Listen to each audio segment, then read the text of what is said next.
ಯಶ್ ಅವರು ನಮಗೆ ತುಂಬ ಫೇವ್ರೇಟು.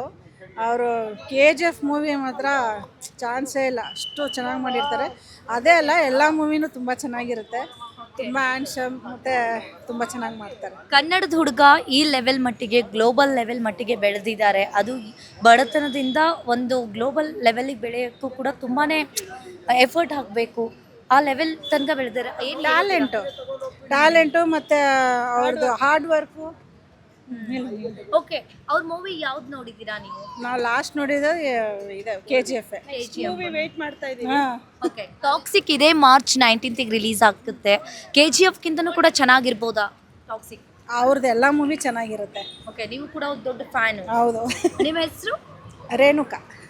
ನೀವೇನು ಹೇಳ್ತೀರಾ ಯಶ್ ಅವ್ರ ಬಗ್ಗೆ? ಯಶ್ ಅವ್ರ ಮೂವೀಸ್ ನನಗೂ ಇಷ್ಟ, ಎಲ್ಲ ನೋಡಿದ್ದೀವಿ ಅವ್ರ ಮೂವೀಸು. ಫಸ್ಟು ಸೀರಿಯಲ್ ಮಾಡ್ತಿದ್ರು, ಅಲ್ಲಿಂದಾನೇ ಸ್ಟಾರ್ಟ್ ಮಾಡಿದ್ವಿ. ಸೊ ಹಾರ್ಡ್ ವರ್ಕ್ ಮಾಡ್ತಾರೆ, ಚೆನ್ನಾಗಿ ಮಾಡ್ತಾರೆ. ಬೇರೆ ಆ್ಯಕ್ಟರ್ ಕಂಪೇರ್ ಮಾಡಿದರೆ ಇದು ಚೆನ್ನಾಗಿ ಮಾಡ್ತಾರೆ. ಓಕೆ, ಅವ್ರ Next. ಮೂವಿ ಯಾವ್ದು ಇಷ್ಟ ನಿಮಗೆ? KGF. ಇಲ್ಲಿ ತನಕನೂ ಕೂಡ ಮೊಗ್ಗಿನ ಮನಸ್ಸಾಗಿರ್ಲಿ, ಕಿರಾತಕ, ಡ್ರಾಮಾ, ಹಾಗೆ ತುಂಬಾನೇ ರಾಮಾಚಾರಿನೂ ತುಂಬ ಚೆನ್ನಾಗಿದೆ.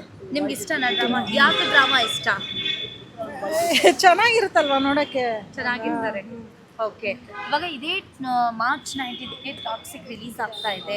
ಹೇಗಿರ್ಬಹುದು ಅಂತ ಅನ್ಸುತ್ತೆ? KGF ಗಿಂತನೂ ಕೂಡ ಚೆನ್ನಾಗಿರ್ಬೋದಾ? ನೋಡಿದ್ದೀವಿ ಅದ್ರದ್ದು ಇದು ಎಲ್ಲ. ಅದೇ ನೆಕ್ಸ್ಟ್ ಬರುತ್ತೆ. ಚೆನ್ನಾಗಿದೆ ಅಂತ ಕೇಳ್ಪಟ್ಟಿದ್ದೀವಿ, ನೋಡೋಣ ಬಂದ್ಮೇಲೆ. All the best. ನೀವಿಬ್ರು ಕೂಡ ವಿಶ್ ಮಾಡಬೇಕು. All the best Yash. ಹಾಗೆ birthday wish. Happy happy birthday birthday. Yes sir.